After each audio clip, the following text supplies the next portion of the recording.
কলম্বো টেস্টে বাংলাদেশের ভরাডুবির দিনে চমক রেখে ১৬ সদস্যের ওয়ানডে স্কোয়াড ঘোষণা করেছে শ্রীলঙ্কা। এ যেন এক অশনি সংকেত টাইগারদের জন্য।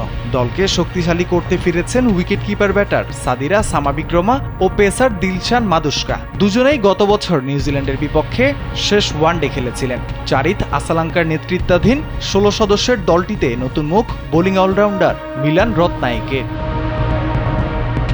অন্যদিকে অভিজ্ঞতা ও সম্ভাবনার মিশেল নিয়ে গঠিত ১৬ সদস্যের বাংলাদেশের স্কোয়াড।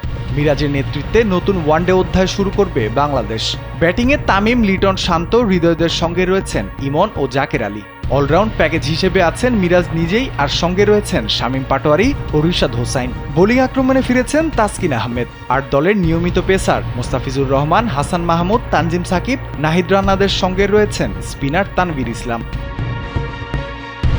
শ্রীলঙ্কার স্কোয়াডে অভিজ্ঞতার পাল্লা বেশ ভারী। টপ অর্ডারে ওয়ানডেতে ২১০ রান করা পাথুম নিশাঙ্কা চ্যালেঞ্জ হতে পারে টাইগারদের জন্য। তবে বাংলাদেশ আনছে নতুন নেতৃত্ব ও একঝাঁক তরুণ প্রতিভা। লঙ্কানরা চায় ধারাবাহিকতা, আর বাংলাদেশ চাইছে নেতৃত্বের নতুন অধ্যায়ে ছন্দ খুঁজে বের করতে। দুই দলের মধ্যে সবচেয়ে বড় পার্থক্য, টাইগাররা পুরোপুরি রিফাইন করেছে নিজেদেরকে।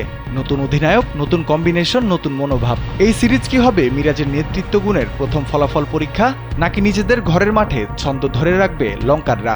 র্যাঙ্কিংয়েও দুই দলের ব্যবধানটা অনেক বেশি। স্বাগতিকরা ৪ নম্বরে আর বাংলাদেশ ১০ নম্বরে। দুই দলের মাঝে ব্যবধান কেবল ঘোচাতে পারে টাইগারদের অনবদ্য পারফরমেন্স।